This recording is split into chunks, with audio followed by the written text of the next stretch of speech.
The human body is rarely static, and its component parts, especially in the limbs, are dynamic entities. Anatomical language, therefore, has a special set of terms to denote direction of movement of the various body parts. In the upper limb, flexion denotes a forward movement of the whole limb or any part of the limb. Conversely, backward movement of the limb or any part of the limb is referred to as extension. When the upper limb is moved away from the vertical midline axis of the body, that movement is referred to as abduction, and movement of the limb towards the midline axis of the body denotes adduction.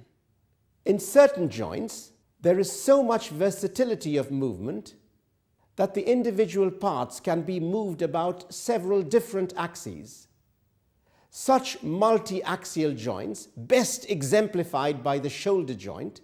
The shoulder joint is so versatile that not only is it capable of flexion and extension and abduction and adduction, but it is also capable of so-called internal rotation and external rotation.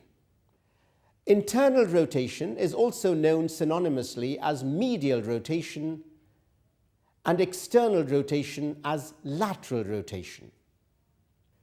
Internal rotation and external rotation at the shoulder joint can be demonstrated not only with the arm in the neutral position, i.e. by the side of the body, but also with the arm in abduction.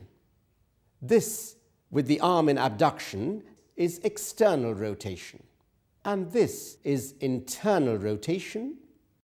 A sequential combination of all of these movements in the shoulder joint is referred to as circumduction.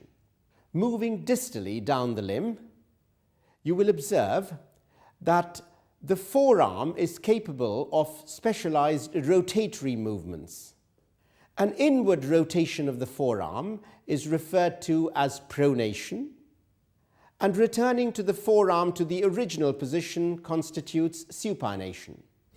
If you should have any difficulty in remembering which is supination and which pronation, simply remember the position of the thumb in each of these movements.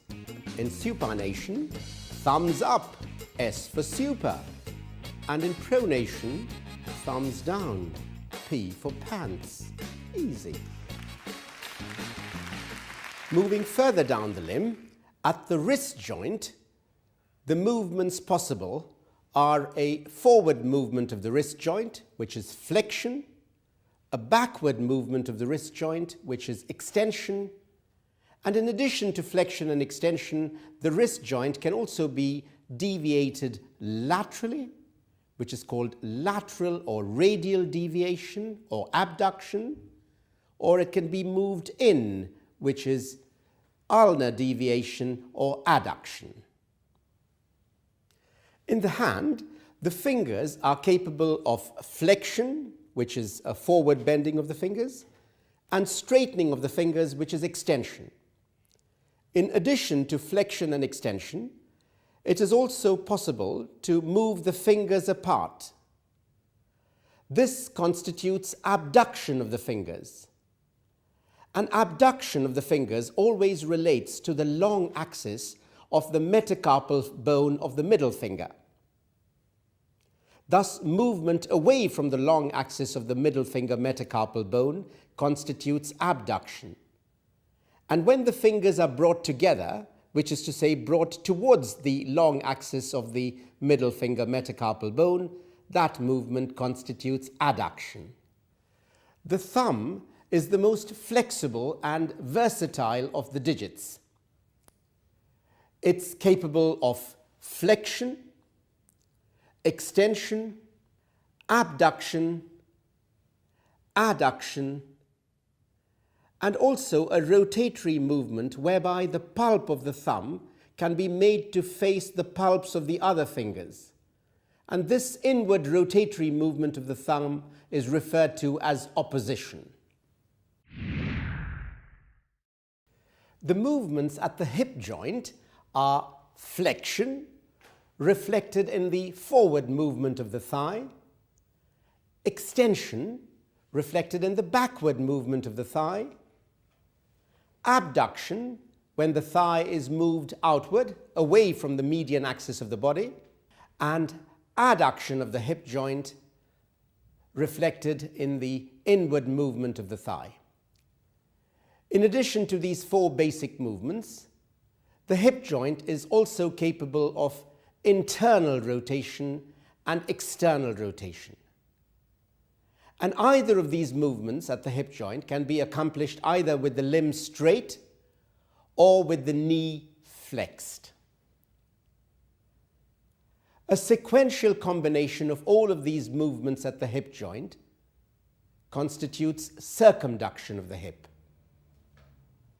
Moving further down the limb, the knee joint is a modified hinge joint, and the principal movements at the knee joint are flexion and extension. Now here, extension of the knee joint is manifest as a forward movement of the leg. And this apparent contradiction is explained by the rotation of the lower limb that happens during embryological development, so that the back of the leg is in fact the flexor surface of the leg, and the front of the leg the extensor surface of the leg. Contrast this with the upper limb. Now, moving further down the lower limb, we come to the ankle joint, which is a uniaxial or hinge joint. The movements possible at the ankle joint are extension and flexion. Extension at the ankle joint, which is manifest as an upward movement of the foot, is also referred to as dorsiflexion. And flexion of the ankle joint, manifest as a downward movement of the foot, is referred to as plantar flexion. Moving further along, various small joints in the foot allow specialized movements of the foot.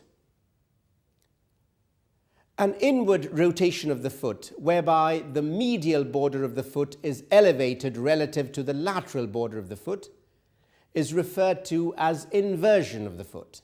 And the opposite movement, wherein the lateral border of the foot is elevated relative to the medial border of the foot, constitutes eversion. And finally, the toes are capable of flexion and extension. And to a considerable extent, although not as impressively as in the hand, the toes are also capable of abduction and adduction. However, in the foot, abduction and adduction of the toes is related to the long axis of the metatarsal of the second toe. Your anatomy matters.